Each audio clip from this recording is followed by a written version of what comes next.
अस्सलाम वालेकुम जी। अच्छा, आप लोगों को पता है कि ये जो चैनल है ये डिफरेंट फूड टेक्नोलॉजिस्ट को अपने पॉडकास्ट में, जूम कॉल में, वीडियो कॉल में लेके आता है और उनको जो है उनसे जो है क्वेश्चन किए जाते हैं कि कैसे आप जो है वो मैक्सिमम अर्न कर सकते हैं, या कैसे आप सक्सेसफुल हुए हैं, या न्यू जो फ्रेश ग्रेजुएट्स हैं उनको कौन से स्टेप फॉलो करने चाहिए सक्सेसफुल होने के लिए ना। तो आज के जो हमारे मेहमान हैं वो हैं जी जुनेद भाई मेरे BZU के सीनियर भी हैं। करंटली वो PhD कर रहे हैं। BS कंप्लीट होते ही वो एक इंडस्ट्री में काम कर रहे थे। अब वो उस इंडस्ट्री की एक अच्छी पोजीशन के ऊपर, अच्छी पोस्ट के ऊपर हैं। आप उनकी लिंक्डइन आईडी जो है वो भी यहाँ पे स्क्रीन के ऊपर देख सकते हैं, उनकी प्रोफाइल को भी आप लोग देख सकते हैं। तो उनसे भी हम लोगों ने सेम जो हमारे आइकॉनिक 16 क्वेश्चंस होते हैं कि कैसे जो है वो फूड टेक्नोलॉजिस्ट सक्सेसफुल हो सकता है, वो जो आइकॉनिक 16 क्वेश्चन है वो हम लोगों ने उनसे किए हैं। तो चले उनको ना जूम के ऊपर, कॉल के ऊपर लेते हैं और उनसे जो है वो क्वेश्चन करते हैं। क्वेश्चन में आप लोगों को एक उनकी क्वेश्चन की समरी बता देता हूँ कि क्वेश्चन कौन से होंगे। क्वेश्चन होंगे कि कैसे जो है फूड टेक्नोलॉजिस्ट मैक्सिमम अर्न कर सकता है, नंबर एक। फूड टेक्नोलॉजी में या फूड इंडस्ट्री में जाने के बाद फूड इंडस्ट्री में वो कैसे ग्रो कर सकता है, ठीक है। क्या BS करना इनफ है या MPhil करना भी ज़रूरी है as a food technologist successful होने के लिए। और गवर्नमेंट जॉब करना बेहतर है, उसमें ज़्यादा पैसे हैं, या प्राइवेट सेक्टर में ज़्यादा पैसे हैं, जॉब सिक्योरिटी कहाँ पे है।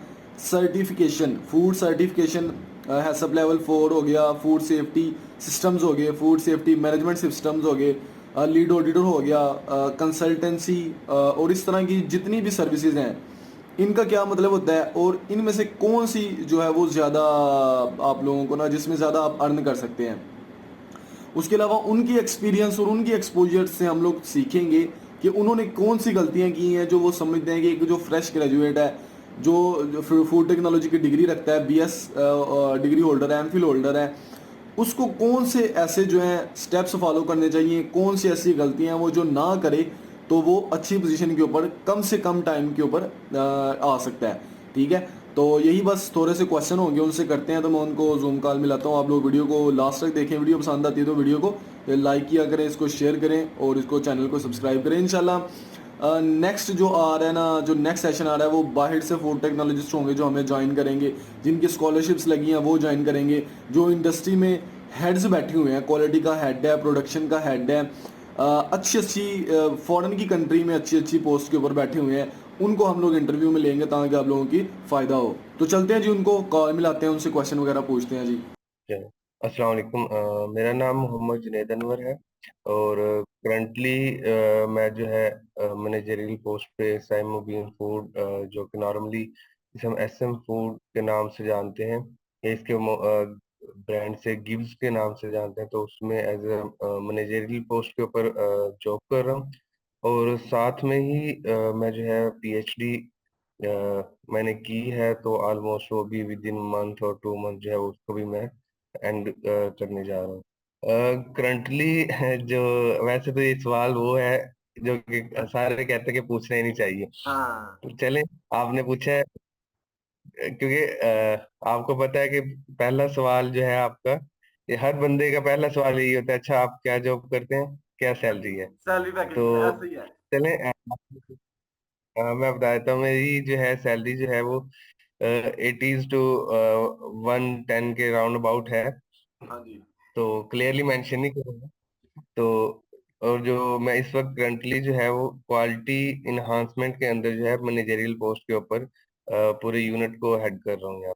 अच्छा जुनेद भाई, मुझे आपने बताना है कि सेकंड क्वेश्चन है कि फूड साइंटिस्ट है, एक फूड टेक्नोलॉजिस्ट है, उसको कौन से स्टेप, कौन सा पाथ जो है उसको फॉलो करने चाहिए कि वो ड्यूरिंग डिग्री कौन से पाथ फॉलो करे, और आफ्टर डिग्री वो कौन से स्टेप ऐसे फॉलो करे कि वो डिग्री खत्म होते ही अच्छी पोजीशन के ऊपर आ जाए।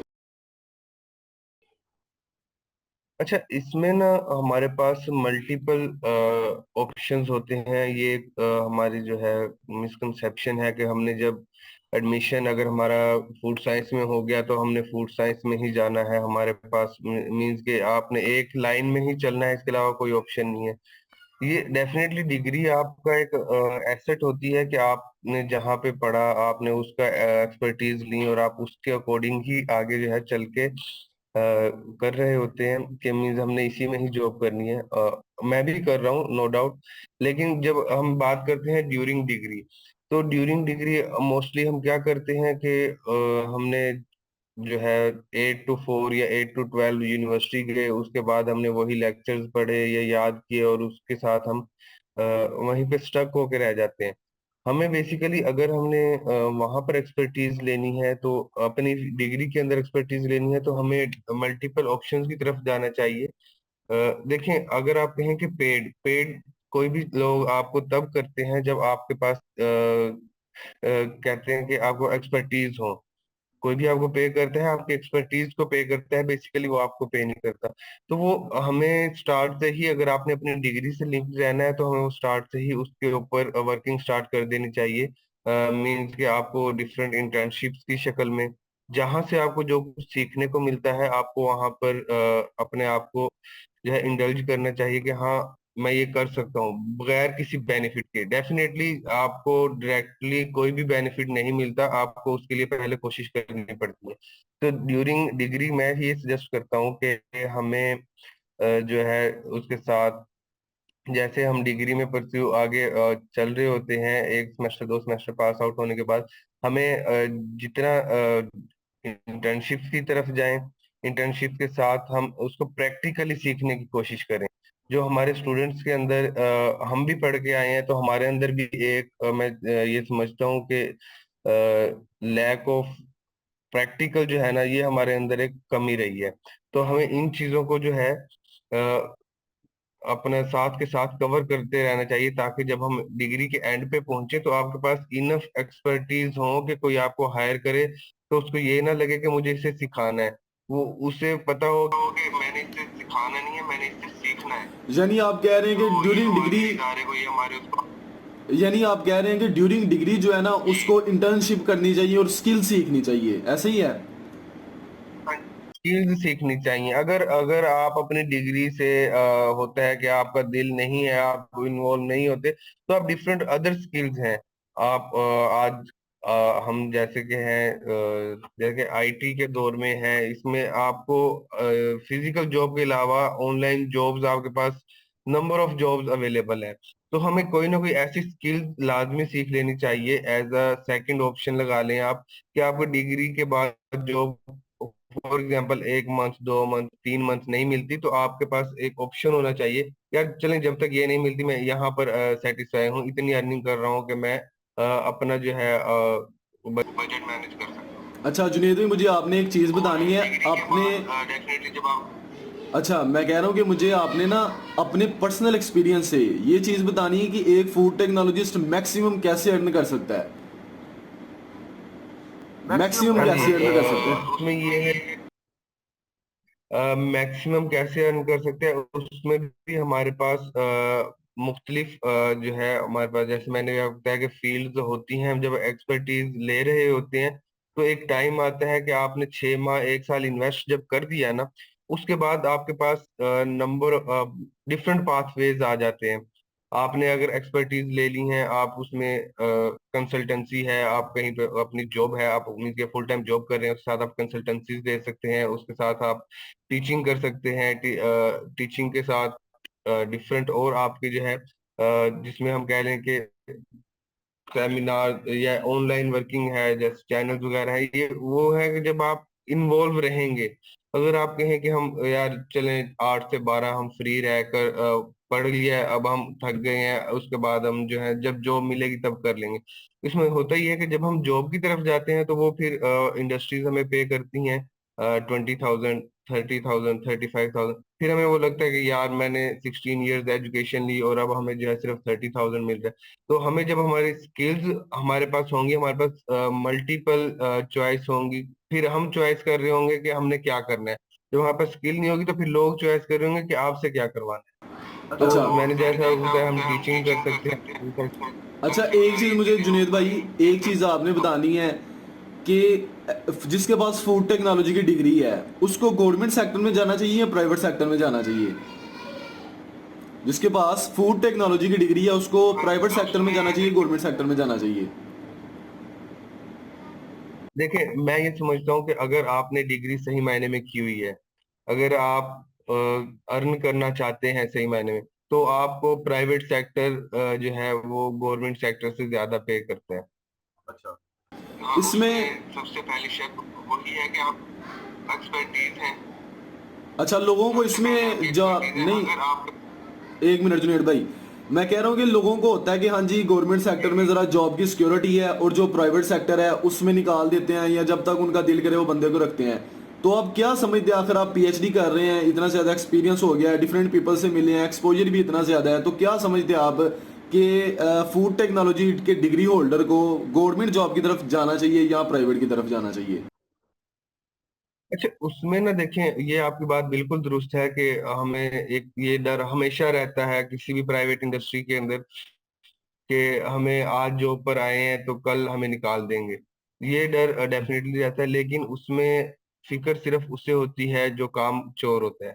मैं सीरियसली बताऊं, जब आप काम वाले बंदे हैं तो इंडस्ट्री भी काम वाले को कभी नहीं निकालती। फिर वो इंडस्ट्री आपको पे करती है कि आप अगर छोड़ के भी जाना चाहते हैं तो वो कहते हैं कि भाई आप ना छोड़ के जाए, हम आपकी जो रिक्वायरमेंट्स हैं वो पूरी करते हैं। बाकी अगर आपको कोई इंडस्ट्री निकाल भी देती है तो आपके पास एक्सपर्टीज हैं, आप के स्किल्स हैं आपके पास, तो आपको दूसरी इंडस्ट्री जो है वो पहले रेडी होती है उठाने के लिए। अच्छा, एक चीज़ जुनेद भाई मुझे और बताएं कि अब एक पर्सन है, उसने फूड टेक्नोलॉजी की डिग्री कर ली है, तो पाकिस्तान में फूड टेक्नोलॉजी का स्कोप क्या है? पाकिस्तान में फूड टेक्नोलॉजी का स्कोप क्या है? होता ही आमतौर के ऊपर इतनी ज़्यादा सैचुरेशन हो गई है इंडस्ट्री में भी, एक्सपर्ट्स की इतनी ज़्यादा सैचुरेशन हो गई है, तो उसमें क्या है, मतलब इतनी ज़्यादा सैचुरेशन में वो कैसे अपनी जगह बनाएगा? बहुत स्टूडेंट को बहुत इशू आ रहे हैं। देखें, उसमें आपकी बात बिल्कुल ठीक है, सैचुरेशन ज्यादा होगी, लेकिन अभी भी आप अगर मीन्स आप पीएफए में हैं, आप विजिट करते हैं इंडस्ट्रीज के अंदर या किस तरह, आप देखते हैं कि अगर आपने अभी तक 100 इंडस्ट्रीज का विजिट किया है तो वहां पर मैं ये समझता हूँ कि 40 इंडस्ट्रीज के अंदर आपको मिली होगी, 60 इंडस्ट्रीज के अंदर अभी भी आपको कोई फूड टेक्नोलॉजिस्ट नहीं मिला होगा। ऐसा ही है, क्योंकि हमारे लोगों में अवेयरनेस ही नहीं है कि फूड टेक्नोलॉजिस्ट का काम क्या है। हाँ, अगर कोई हायर कर भी लेते हैं तो हमारे फूड टेक्नोलॉजिस्ट को नहीं पता होता कि यार हमारी ड्यूटीज क्या है। जब उसे वो ड्यूटीज का नहीं पता होता, वो कहते हैं कि हमने जो है ये एक 20,000 30,000 के ऊपर हमने एक ऐसा बंदा हायर किया है जो हमारी इंडस्ट्री के ऊपर बोझ है, ना कि हम जो है उसको कोई हमारी इंडस्ट्री उससे कोई फायदा नहीं। अच्छा। तो उसमें ये है कि अवेयरनेस की थोड़ी है, जैसे हम अवेयरनेस की तरफ जाएं तो हमारे पास जॉब्स बहुत है। दूसरा, एक और हमारे अंदर जो सबसे बड़ा ड्रॉबैक हम कह लें कि हम एक्सपर्ट हैं फूड टेक्नोलॉजी के।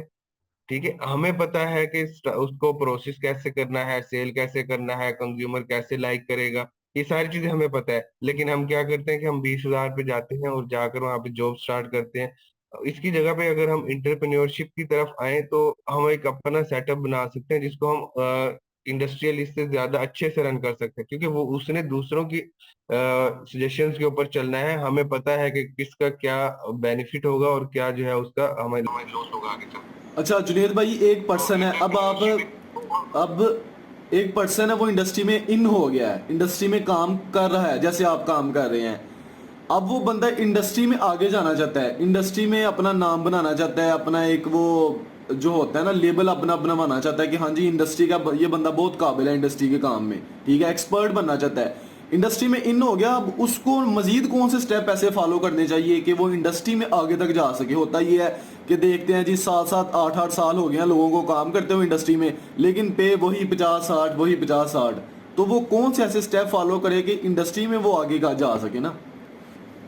अच्छा, इसमें ना एक जो हमारे ओवरऑल पाकिस्तानियों के बिहेवियर बन चुका है, हम ना कुर्सी के पीछे भागते हैं।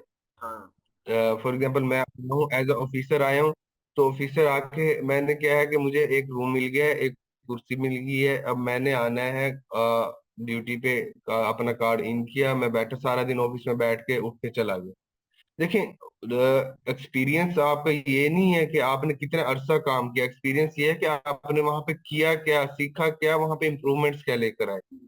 तो जब आपके पास स्किल होगी, आपको पता होगा कि हमने चीजों को कैसे लेकर चलना है, उसको कैसे इम्प्रूव करना है, किस तरह से ये हमारे इदारे के लिए बेनिफिशियल है। वो डेफिनेटली अब करंटली आप कर इदारे के लिए रहे होते हैं, लेकिन एक वक्त आता है कि आप वो इम्प्रूवमेंट्स करते करते आप इस स्टेज पे पहुंच जाते हैं कि आपके पास इनफ नॉलेज होता है कि आप किसी भी इदारे में जाएं तो आप वहां उसको जमीन से आसमान तक ले जा सकते हैं। तो हमें जो है, पहले मैं ये कहता हूँ कि कैरियर के स्टार्ट में 5 साल, मिनिमम 5 साल, हमें कुर्सी के लालच में नहीं आना चाहिए।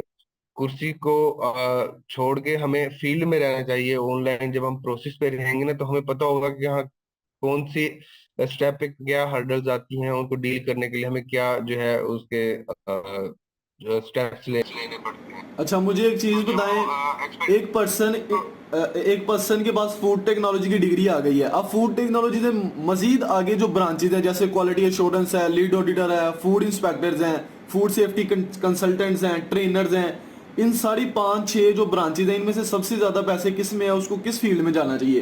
क्वालिटी एश्योरेंस में जाना चाहिए, ऑडिटिंग में जाना चाहिए, ट्रेनिंग में जाना चाहिए, किस में जाना चाहिए उसको? अच्छा, आप इसमें देखें कि आप किसी भी फील्ड की बात करें ना, तो उसमें सबसे पहले आपके पास बेसिक नॉलेज है। बेसिक नॉलेज आपके पास कहाँ से आएगा? इंडस्ट्री में आएगा। इंडस्ट्री में जब फॉर एग्जांपल आप ट्रेनर की बात करते हैं, आप कहते हैं कि सेफ्टी के आप ट्रेनिंग्स देना स्टार्ट करते हैं। फूड ठीक सेफ्टी है। ट्रेनर की अब जॉब आप होती है। मुझे ट्रेनिंग दे, ट्रेनर की जॉब होती है। आप मुझे ट्रेनिंग देने आते हैं, आपने कभी इंडस्ट्री नहीं देखी कि इंडस्ट्री में होता क्या है।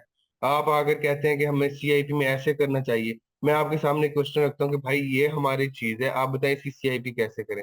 अब वो चीज आपने देखी जिंदगी में पहली दफा है, तो आप डेफिनेटली वहां पे फेल हो जाएंगे ट्रेनर। कंसल्टेंसी की बात करें, आप कहें जी मैं आपके इदारे को यहाँ से वहां इस तरह से इम्प्रूव कर दूंगा, आपको कोई अथॉरिटी चैलेंज नहीं कर सकती आपके प्रोसेस को, चीजों को। फिर उसमें बात आती है फिर एक्सपर्टीज की।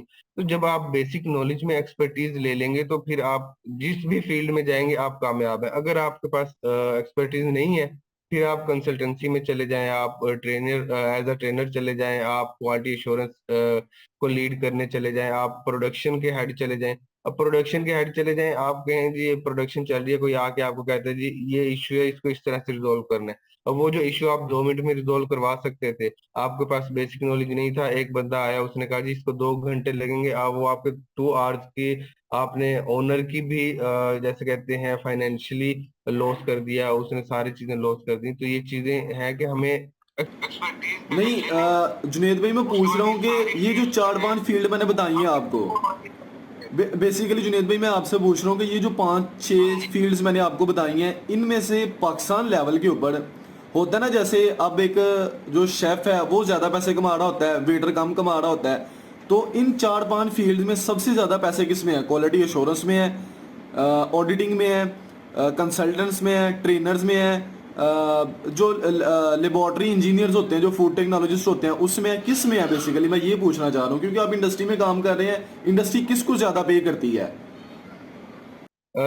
मैं फिर से वही बात करूंगा, इंडस्ट्री आपकी एक्सपर्टीज को पे करती हाँ, है। ठीक हो गया। मैं आप अब हमारे ही फॉर एग्जांपल एक ग्रुप है, एक ग्रुप के अंदर एक जो है वो मैनेजर जो है वो लेता है 6 लाख।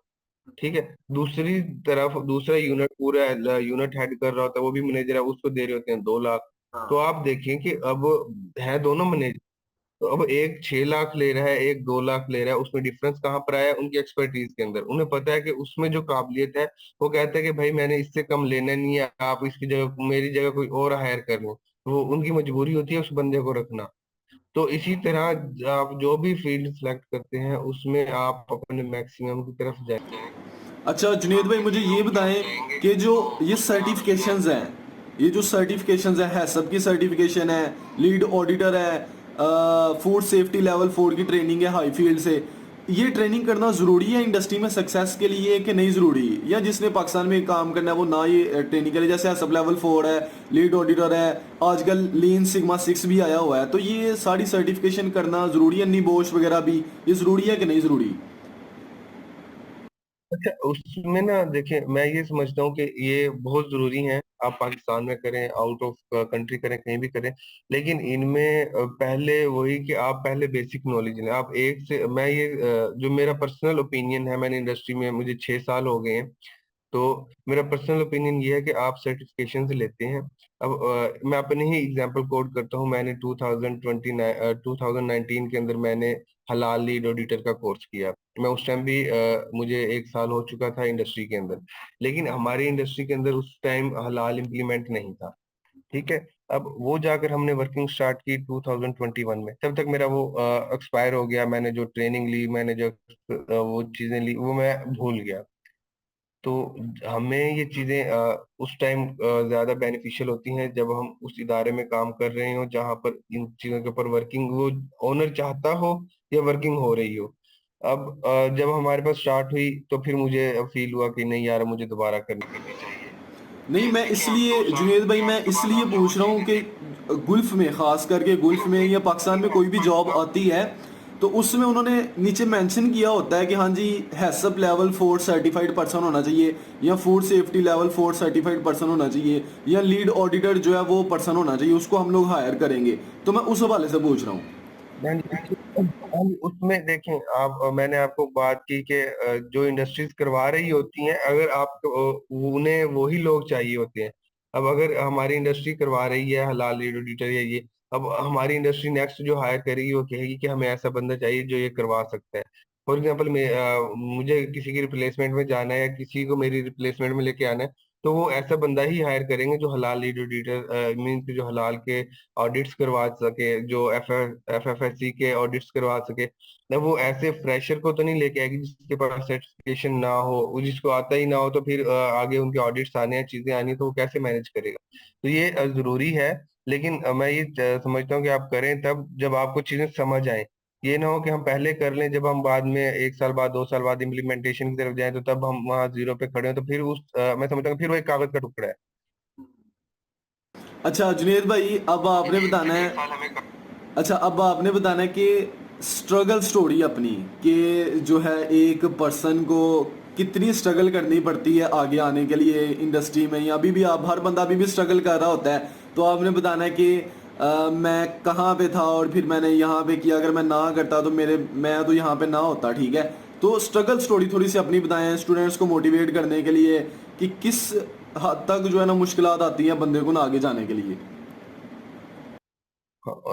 डेफिनेटली ऐसे ही है कि कोई भी अगर हम बेसिकली देख रहे होते हैं कि एंड पोजीशन देख रहे होते हैं कि यार आज ये बंदा बड़ा कामयाब है, या यार इस बंदे ने ये भी अचीव किया, ये भी अचीव किया, लेकिन उसके जो पीछे की कहानी है वो सिर्फ वो बंदा जानता है। बाकी आप देख लें आपके जो प्लान्स हैं, जैसे आप करना चाहें, हम आपको मना नहीं करेंगे लेकिन अफोर्ड नहीं कर सकते। तो तब मैंने एक माइंड बनाया कि नहीं यार, मैंने आगे पढ़ना है। पढ़ने के साथ मैंने कहा मैं कोई जॉब स्टार्ट करूंगा। तो मैंने फादर से डिस्कशन की, तो मैंने उन्हें कहा कि मैं एमफिल में जॉब के साथ एमफिल करूंगा। तो जब मैं ये समझता हूँ कि जब आप कुछ सोचते हैं ना, जिस साइड पे चलते हैं, तो अल्लाह आपके लिए रास्ते बनाता है। तो मई 2018 में मैंने जो है एमफिल कंप्लीट की। तो जैसे ही मेरी एम सॉरी बीएस कंप्लीट की मई 2018 में, तो रमजान था, रमजान में इंटरव्यूज हुए SM फूड में।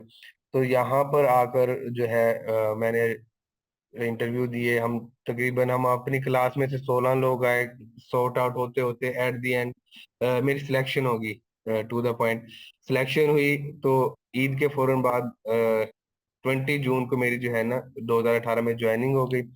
फिर अब मेरा माइंड ये था, उन्होंने क्योंकि फर्स्ट टाइम उन्होंने फूड टेक्नोलॉजिस्ट हायर किए थे, तो मेरा माइंड ये था कि यार मैंने तो नाइट करनी है, अब यहाँ पर डे है, क्योंकि स्टडी भी डे में और वो भी हम डे में नहीं मैनेज कर सकते। तो बाय चांस मुझे उन्होंने जो है ना चेकआउट करने के लिए मुझे भेजा नाइट में, कि हम इसे नाइट में भेजते हैं कि बंदा नाइट से डर के भागता तो नहीं है। वो जैसे होता है कि इंडस्ट्री शुरू में चेक करती है कि आपका पेशेंस लेवल कितना है, आप कितना बर्दाश्त कर सकते हैं प्रेशर को। उन्होंने उन्होंने नाइट में भेजा। अब वो आपने कहावत सुनी होगी कि एक जो है ना कुब्बा इंसान था, उसको पीछे से ठुड्डा लगा और वो जो है ना वो सीधा हो गया। अब मैं खुद सोच रहा था कि मैं कैसे कहूँ कि मुझे नाइट में करूँ, उन्होंने मुझे नाइट में भेजा। मैं वहां जाके मैं नाइट ड्यूटी की। जब उन्होंने 15-20 दिन बाद कहा कि आप डे में, मैं कहा जी सर मैं मुतमईन हूँ, मैं नाइट में ठीक हूँ, आप काइंडली मुझे जो है ना यहीं पे रहने दें। तो जून जुलाई अगस्त तक ऐसे मैंने जो है वो नाइट ड्यूटीज की। मैं यूज टू होता गया ऐसे ऐसे। डेफिनेटली शुरू में मुश्किल होती है कि आप एक नॉर्मल रूटीन से टफ रूटीन में आते हैं। तो मैं यूज टू होता गया। मैंने एमफिल में एडमिशन लिया। एमफिल में एडमिशन लेने के एक महीने बाद कहते यार हमें आपको हायर करने का क्या फायदा है कि आप जो मेरे साथ एक और कुलीग था डे वाला, वो उस दिन ऑफ पे था। मैं नाइट में आया तो एचआर ने बुलाया, यार हमें आपको हायर करने का क्या फायदा है कि अगर कोई टीम्स आती हैं, अगर हमने ही उनको आंसर करना है, हमने मैनेज करना है, तो आपको क्यों वो फायदा, आप डे में आएंगे, या आप एमफिल छोड़ें या आप जॉब छोड़ दें। अब ये मेरे ऊपर प्रेशर था कि यार मैं एमफिल छोड़ूं या क्या करूं। मैंने कहा सर मैं दोनों करना चाहता हूँ। कहते नहीं, आप एक चीज छोड़ दें। तो मैं कुछ अर्सा के लिए डे में रहा। फिर जो है न्यू हायरिंग्स हुई, तो मैंने फिर रिक्वेस्ट की अपने मैनेजर से, तो उन्होंने खैर रिक्वेस्ट जो है ना मान ली, और फिर मुझे उन्होंने मेरा यूनिट ट्रांसफर कर दिया, जहाँ से फिर उन्होंने फिर मुझे नाइट में कर दिया। तो मैंने ऐसे तकरीबन 2 साल की मेरा एमफिल कंप्लीट हुआ। उसके बाद मैंने कहा फिर सोचा, मैंने कहा चलें अब एमफिल कंप्लीट हो गया है, तो अब जो है ना पीएचडी का शौक था, लेकिन फिर हालात भी साथ साथ देख रहा था, तो मैंने कहा अब मुश्किल है कि 2 साल बाद फिर मुझे ये आगे नाइट कंटिन्यू करने दें स्टडी के लिए। तो एडमिशन के लिए गया, तो वहाँ पे मेरे सामने चैलेंज है। उन्होंने कहा जी डिपार्टमेंट की तरफ से चैलेंज है, या आप जॉब छोड़ें या आप पीएचडी में एडमिशन ना लें। मैं कहा सर आई कैन मैनेज। थे उस टाइम एमफिल के साथ के मैं जो है ना 8 से 4 अपना यहाँ पे टाइम दूंगा, उसके बाद मैं जो है जो भी करूँ। तो खैर वो हर्डल आई, वो एक चैलेंज फेस थी मेरे लिए कि मैं या स्टडी छोड़ दूं या जॉब छोड़ दूं। क्योंकि अब मैंने आपको बताया कि फाइनेंशियली ऐसे नहीं था कि मैं दोनों में से एक चीज। मुख्तसर ये है कि अब वो 3 साल भी गुजरे, और अब जो है मेरी पीएचडी भी एट एंड है। और फिर बीच में ये हो गया जब पीएचडी इंडस्ट्री में पता चला कि नियर टू एंड है, तो यहाँ पर चीजें एवेलुएट हुई मेरी। तो मुझे मैनेजरियल पोस्ट पे एक अलग से यूनिट में ट्रांसफर कर दिया कि अब आप इसको लीड करें, इसको देखें। और उधर से अब अल्हम्दुलिल्लाह जून के एंड तक या जुलाई में जो है मेरी जो है पीएचडी वाइंड अप अच्छा होने जा रही है। जुनेद भाई, तो एक ये और चीज़ शुरू है, जो हुई है आपसे एक बात। क्वेश्चन पूछना है कि यूनिवर्सिटीज़ को, जो पाकिस्तान में यूनिवर्सिटीज़ हैं जो फूड टेक्नोलॉजी की डिग्री करवा रही हैं, उनको कौन से ऐसे स्टेप फॉलो करने चाहिए, किस तरीके से उनको स्टूडेंट्स को एजुकेट करना चाहिए कि स्टूडेंट्स को रुलना ना पड़े, स्टूडेंट को जॉब के लिए स्ट्रगल ना करनी पड़े, उनको स्टूडेंट्स को ट्रेन और इस तरह का स्किलफुल बना के मार्केट में भेजना चाहिए कि उनको किसी भी किस्म का कोई मसला ना हो। तो स्टूडेंट जो यूनिवर्सिटीज़ हैं उनको कौन से ऐसे जो तरीके हैं वो अपनाने चाहिए जी, ये बता दें ज़रा थोड़ा सा ना।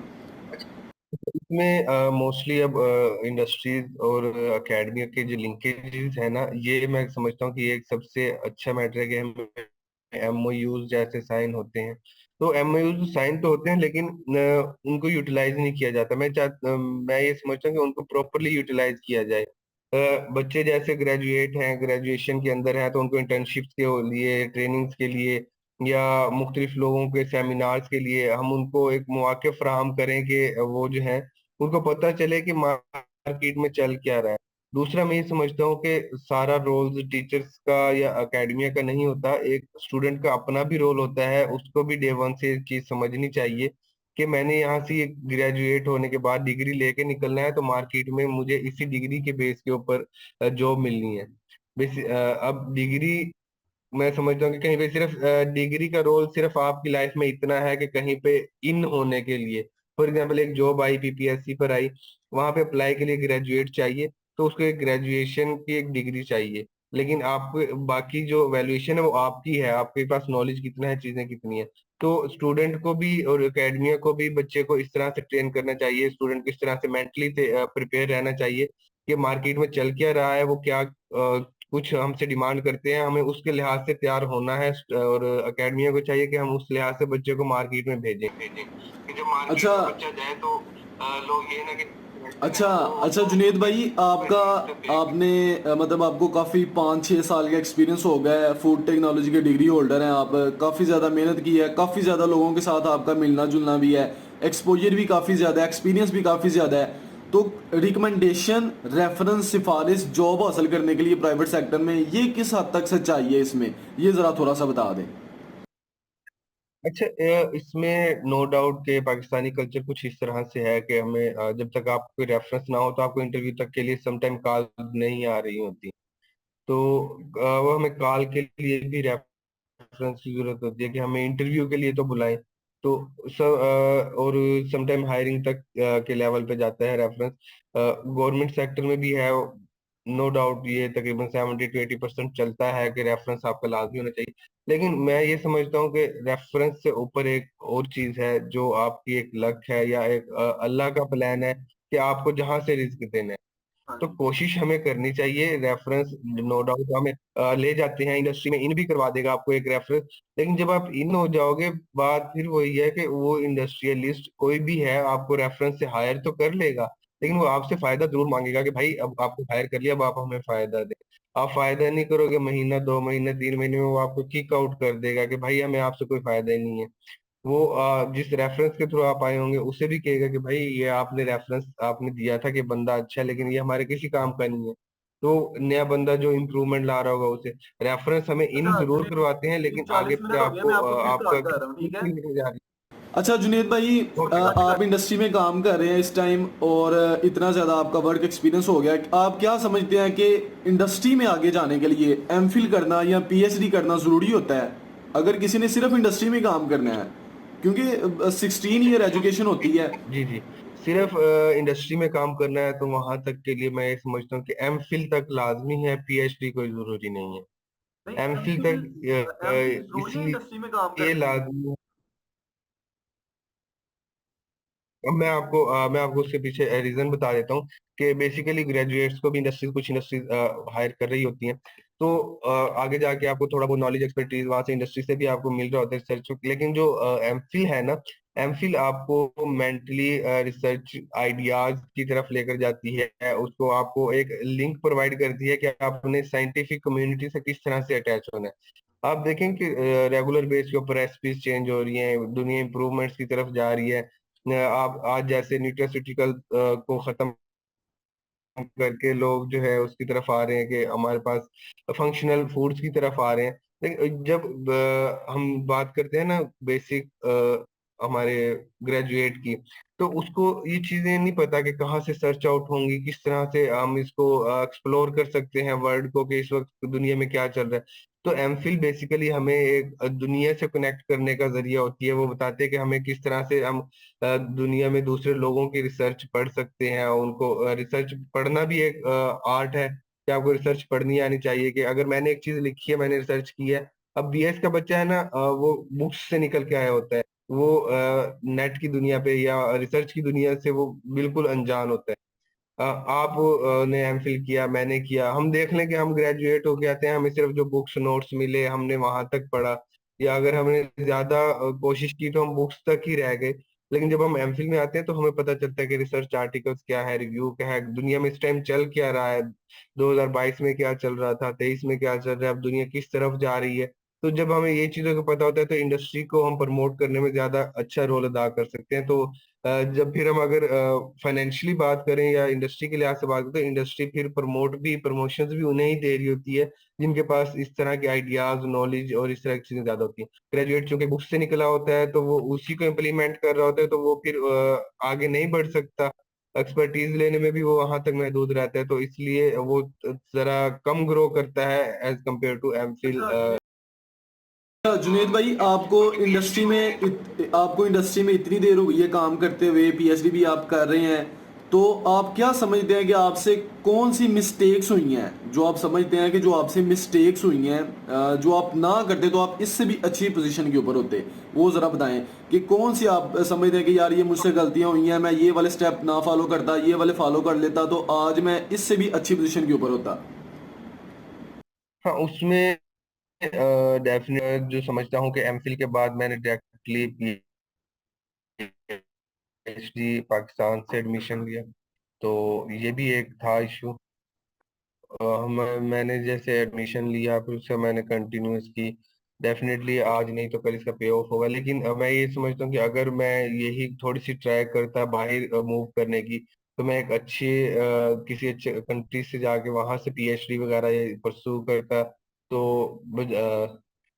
तो उसमें मैं ज्यादा एक्सपीरियंस भी गेन करता है, क्योंकि आप इंटरनेशनली लोगों से मिलते हैं, आपका माइंड और ज्यादा ब्रॉड होता है। तो इस तरह। तो उम्मीद करता हूँ दोस्तों आपको ये वीडियो अच्छी लगी होगी। अगर आपको ये वीडियो अच्छी लगी, वीडियो को लाइक करो, चैनल को सब्सक्राइब करो, कमेंट किया करो कि हम नेक्स्ट जो है वो किस टॉपिक के ऊपर वीडियो लेके आए हैं। क्योंकि हर बंदे की जो प्रॉब्लम्स है वो सेपरेट होती हैं, हर बंदा सेपरेट प्रॉब्लम जो है वो फेस कर रहा होता है। तो आप लोगों ने बताना है कि कौन से बंदे से किस तरह के क्वेश्चन किए जाएं, ठीक है, वो मुझे कमेंट सेक्शन में आप बता दिए। कौन सा मेहमान जो है वो हम, कौन सा गेस्ट जो है उसको हम लोग अपने जो जूम कॉल है, जो पॉडकास्ट है, उसमें बुलाएं। तो मिलते हैं नेक्स्ट वीडियो में, तब तक के लिए मुझे दें इजाज़त। अल्लाह हाफिज़।